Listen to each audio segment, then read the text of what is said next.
Welcome to the deep dive. Today we are diving into music psychology. Exploring how we experience music and create music and how it affects us. Yeah, I know you're all looking for those aha moments, those nuggets of knowledge that really get you thinking. right. So we brought in an expert who is amazing at connecting those dots and really revealing the so what behind the science. It's great to be here. Yeah. Music is so fundamental to being human. It's truly fascinating to understand its impact on us. You sent over this really cool Wikipedia article about music psychology, and that is our guide for today, our musical roadmap, you could say. Okay. We're going to break down those complex psychological concepts and try to make them a little bit more relatable and memorable. Yeah. You ready to make some music together? Absolutely. Let's dive in. Okay. First things first, what is music psychology? Yeah. The article defines it as the intersection of psychology, cognitive science, neuroscience, and musicology. All coming together to figure out musical behavior and experience, but what does that actually mean? It's not just academics. Mm. It really helps us understand how we learn, how we play, and even compose music. Right. It's even used in therapy, and it impacts our daily lives in ways we may not even realize. So it's like we're reverse engineering a song to see what makes it tick, but also seeing how our own brains tick along with it. Exactly. Right. To really get that, it helps to understand how the field developed. Okay. So let's take a quick trip back in time. Oh, I love a good history lesson. The article mentions Pythagoras, like the triangle guy. Oh, right. Yeah. Turns out he was kind of obsessed with music, too. He was fascinated by those mathematical relationships in pitch and tone. Mm-hmm. He figured out those string length ratios that create consonances like the octave. So he was laying the groundwork for the physics of music, Right. but then comes Aristophanes, who argued that music is more than just math. Right. It has to be understood through human perception, through how we actually experience it. He was way ahead of his time. Yeah. He really planted that seed for the idea that our experience of music is subjective and tied to things like memory and emotion. It makes you wonder, does a perfectly calculated chord progression actually sound beautiful if no one's there to hear it and feel something? Oh, that's a great question. It really gets at the heart of music psychology. Yeah. And in the 19th century, the field really took off as researchers developed tools to connect the physics of sound with how we perceive it. Mm-hmm. Like Hermann von Helmholtz, he invented the resonator. Oh, right. Yes. This device allowed researchers to isolate and study pure and complex tones, bridging that gap between the science of sound and the art of hearing. So for the first time, we could actually see those building blocks of sound and how they create the music that we hear. Pretty revolutionary. Yeah, it was. And around the same time, Carl Stumpf, he used church organs to explore the unique character of sound, what we call timbre, and the phenomenon of absolute pitch or perfect pitch. So they were really starting to dig into the nitty-gritty of how our brains make sense of all those sounds? Exactly. Yeah. And then there's Wilhelm Wundt, considered the father of psychology. He connected rhythm to those physical sensations of tension and release. Oh, okay. He argued that we don't just hear rhythm, we feel it in our bodies. Makes sense. Whenever a good song comes on, I can't help but tap my foot or bop my head. It's like my body just takes over. Yeah, it's primal. And, that's just scratching the surface of how our brains process music. The article talks about how we handle things like pitch, rhythm, and dynamics. Okay, let's unpack those one by one. So Yeah. pitch is basically how high or low a note is. Yeah. But I'm guessing there's more to it than that. There is. Our brains are incredible at recognizing the same pitch, even when it's played at different volumes or on different instruments. Wow. That's called pitch constancy. Think about how you can recognize a melody, whether it's played on a piano or a guitar. Oh, right. That's pitch constancy at work. So it's like our brains have this internal tuning fork that they use to compare different sounds. Exactly. And we're not the only ones having. Yeah. Studies have actually found pitch-detecting neurons in marmoset monkeys. What? It suggests this ability has deep evolutionary roots, that maybe music is more fundamental to our biology than we think. Wait, so we share a musical skill with monkeys. Okay, that's an aha moment right there. Uh-huh. But what about rhythm?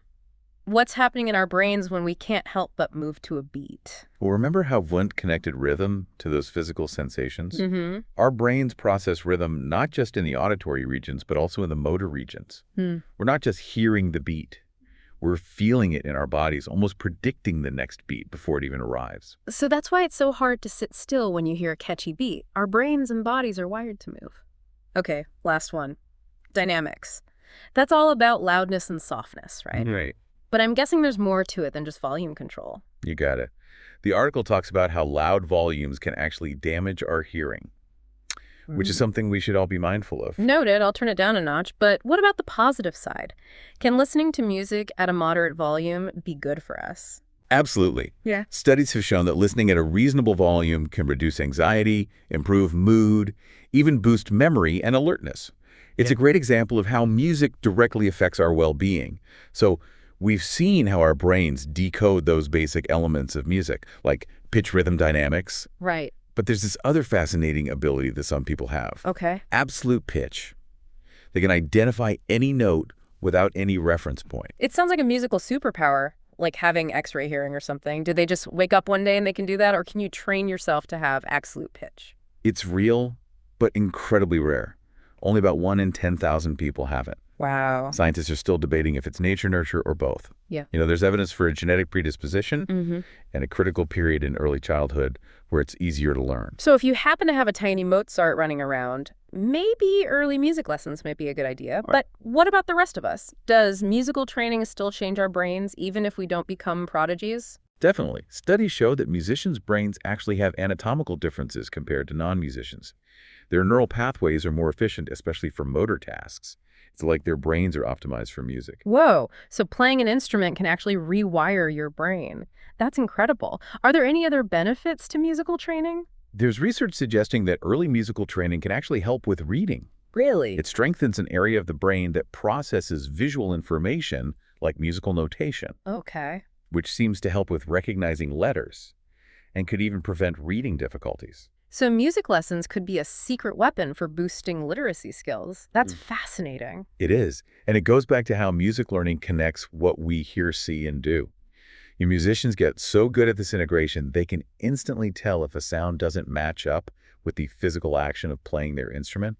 Their brains are super efficient at processing that sensory and motor information. I guess that's why it takes so much practice to get good at an instrument. You're literally training your brain to make new connections. Exactly. But music's power goes beyond technical skills and brain rewiring. It's deeply connected to our emotions. Oh, absolutely. Music has this incredible power to evoke such a wide range of emotions. Joy, sadness, nostalgia, the list goes on and on. But why is that? What's happening in our brains when a song gives us chills or makes us want to dance? That's a question that's intrigued researchers for ages. One finding is that specific musical features seem to trigger specific emotions. Okay. Minor chords tend to evoke sadness or melancholy, while faster tempos can make us feel energized and excited. So it's like music has its own emotional language, with different musical elements conveying different feelings. But what are those moments when a song really gets under your skin? Those times when you feel a shiver down your spine or a lump in your throat? Is there a scientific explanation for those intense emotional responses? Believe it or not, those chills are linked to dopamine, the same neurotransmitter associated with pleasure and reward. Really? When we hear a piece of music that resonates with us on a deep emotional level, our brains release dopamine, create that feeling of euphoria. Well, are you saying that music can be addictive? The evidence suggests it can be. That dopamine rush we get from those powerful musical moments can create a craving for more, similar to how people develop addictions to substances. That explains why I can listen to the same song on repeat for hours. But it's not just our brains, right? Our culture and personal experiences must play a role in how we react to music, too. Absolutely. Our cultural background shapes our musical preferences and how we interpret music. A song that evokes joy in one culture might evoke sadness in another. And then there's the personal memories we associate with certain songs. A song can instantly transport us back to a specific time and place, bringing back all those emotions associated with that memory. Certain songs definitely have that power for me. It's like they're time capsules of emotions. But the article goes beyond those individual responses. It talks about music's impact on society as a whole. Right. Music influences our social interactions, cultural norms, even our understanding of the world. Yeah. Our musical preferences are shaped by a complex interplay of personality, gender mood, nostalgia. Right. It's never just one thing. So it's like music is both deeply personal and universally shared at the same time. It's fascinating how it can bring us together and set us apart. Speaking of bringing us together, what about background music?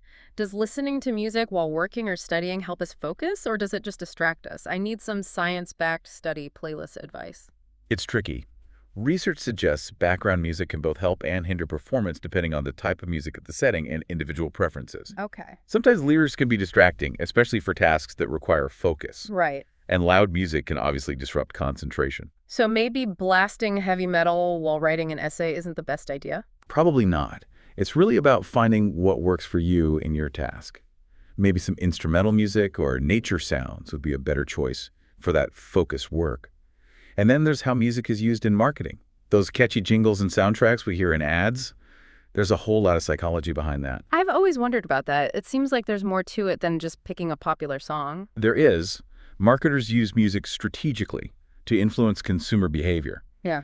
The idea of musical fit is important. The music has to align with the ad's message and the product. Okay. The tempo, the lyrics, the genre, all play a role in creating that right vibe. So it's about finding the music that resonates with the target audience and reinforces the message, not just a catchy tune.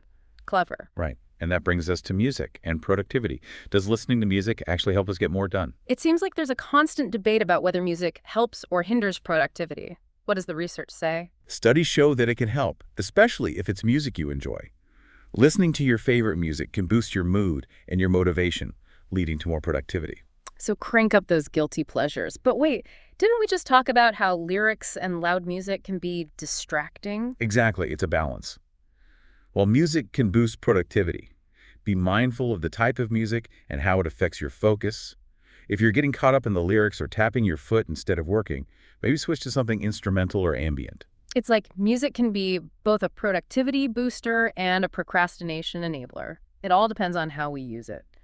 But let's shift gears and talk about music education. Are we all born with musical potential, or is it something that we learn? That's the age-old question. The article discusses musical aptitude, Yeah. your innate potential for learning and excelling at music. It's not just about hitting the right notes, it's about having a natural inclination towards music and grasping musical concepts easily. So it's like having a musical head start. How do you even measure something like musical aptitude? That's been a challenge for researchers. Early tests focused on things like pitch discrimination and rhythm perception, but those weren't always reliable predictors of musical success. It turns out musical aptitude is much more complex than that. So even if you can't tell a C sharp from a D flat, you could still have musical talent. That gives me hope. Exactly.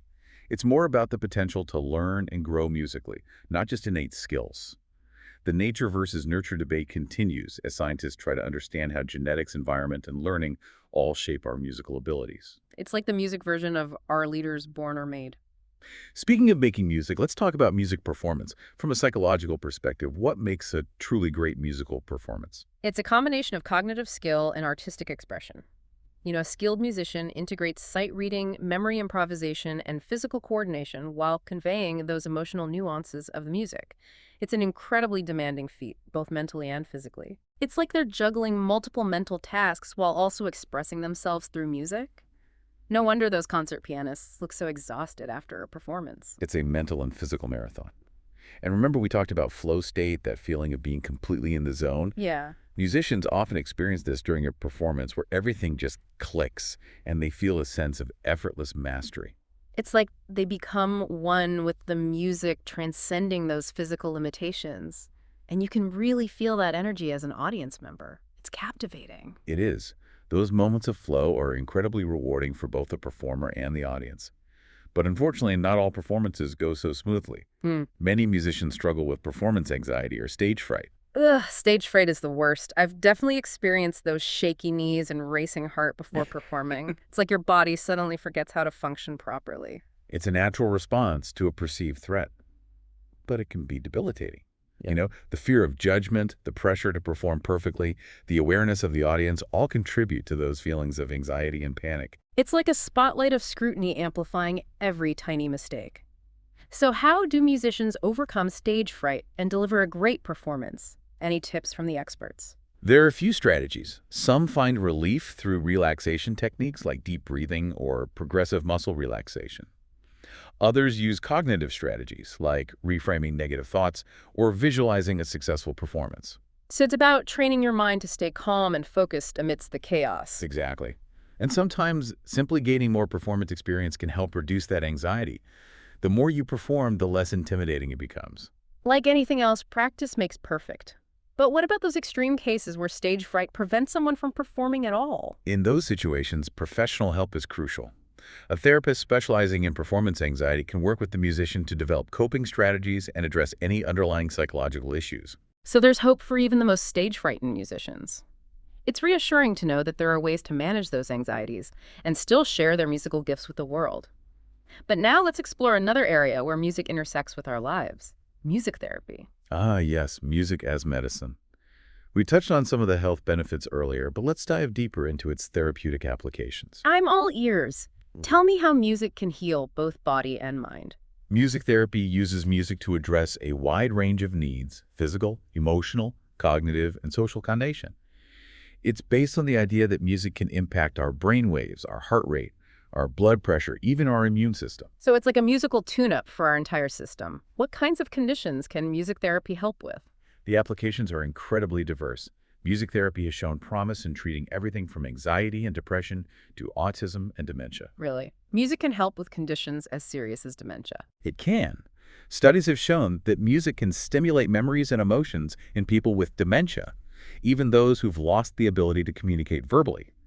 Familiar songs can trigger powerful emotional responses, bringing moments of joy and connection for those struggling with memory loss. That's incredible. It's like music unlocks those hidden memories and emotions, allowing them to reconnect with the world around them. Exactly. And for autism, music therapy can improve communication and social skills. Children with autism often respond well to the structured and predictable nature of music, and it provides a safe and engaging space for them to express themselves and interact. It's amazing how music can bridge those communication gaps. What about physical conditions? Can music therapy help with things like pain management or rehabilitation? Absolutely. Music therapy has been shown to reduce pain perception, improve motor function in people with stroke, Parkinson's disease, and chronic pain. So music isn't just about emotional and cognitive benefits. It can actually help us heal physically. That's right. And the beauty of music therapy is that it's a holistic approach addressing the whole person: physical, emotional, cognitive, and social. It's like a musical symphony of healing. Before we wrap up our exploration of music therapy, how do you actually become a music therapist? Is it like going to medical school but with more melodies? Not quite. While a strong musical background is helpful, becoming a music therapist requires specialized training and certification. There are accredited music therapy programs at universities around the world offering both undergraduate and graduate degrees. So if you're passionate about music and helping others, music therapy could be the perfect path. It sounds like such a rewarding career, combining the power of music with the principles of psychology and healthcare to make a real difference in people's lives. It is. Now, we've covered a lot of ground in this part of our deep dive. We explored the complexities of music performance, the challenges of stage fright, the joys of flow state, and delved into the healing power of music therapy. It's been quite a journey. We've seen how music can move us, heal us, connect us, and even rewire our brains. But there's still so much more to uncover. Are you ready to explore some final thoughts and insights in the last movement of our music psychology deep dive? Absolutely. Let's wrap this up on a high note. Welcome back to the final movement of our music psychology deep dive. We've explored the history, the neuroscience, the emotional impact, the societal influence, the therapeutic applications. It's like we've conducted a whole symphony of musical knowledge. And now it's time to bring it all together and leave you with some food for thought. Yes, let's hit that resonant final chord. So what are some of the biggest takeaways from our deep dive into music psychology? What's the encore, so to speak? Well, for me, one of the most profound insights is how deeply intertwined music is with our very existence. Yeah. It's not just something we passively listen to. It actively shapes our brains, our bodies, our emotions, and our relationships. It's like music is woven into the fabric of what it means to be human. Exactly. Yeah. And we've seen how music is more than just entertainment. It's a powerful tool for learning, for healing, for self-expression, and even for social change. Yeah, it's a universal language that can transcend cultural boundaries and connect us on such a deep emotional level. It really is. And that brings up a crucial question. Knowing what we now know about music's influence on our lives, how can we use it more intentionally to enhance our well-being? Oh, that's a great question. Any suggestions? I think it starts with awareness. Pay attention to how different types of music affect your mood, your energy, your focus. Experiment, create playlists for specific purposes: relaxation, Motivation, creativity, nostalgia. Like curating your own personal soundtrack for life. Exactly. And don't be afraid to step outside your comfort zone and explore new genres and artists.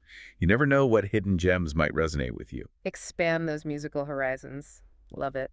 But what about those of us who aren't, musically gifted? Can we still tap into the power of music? Absolutely. You Yeah. don't have to be a virtuoso to benefit from music. Singing in the shower, humming along to your favorite tunes, attending concerts, even just actively listening with intention, all these things can have a positive impact on your well-being. So embrace your inner karaoke star.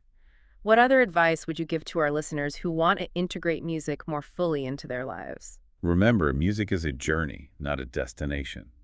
Don't be afraid to experiment, to play, to make mistakes. The joy is in the process of discovery, not just the end result. It's like music is a lifelong dance, and we're all invited to join in. Well said. As we reach the final note of our music psychology deep dive, I want to leave you with this thought. Knowing what we now know about the profound influence of music, how will you use it to create a more harmonious and fulfilling life for yourself and for those around you? That's a powerful thought to take with us. It's like music is a gift that keeps on giving if we're open to receiving it. Precisely. Thank you for joining us on this musical adventure. It's been a true pleasure diving deep into the world of music psychology with you. And to our listeners, remember, this was just the beginning. There's a whole universe of musical wonders out there waiting to be explored. So keep listening, keep learning, and keep making beautiful music.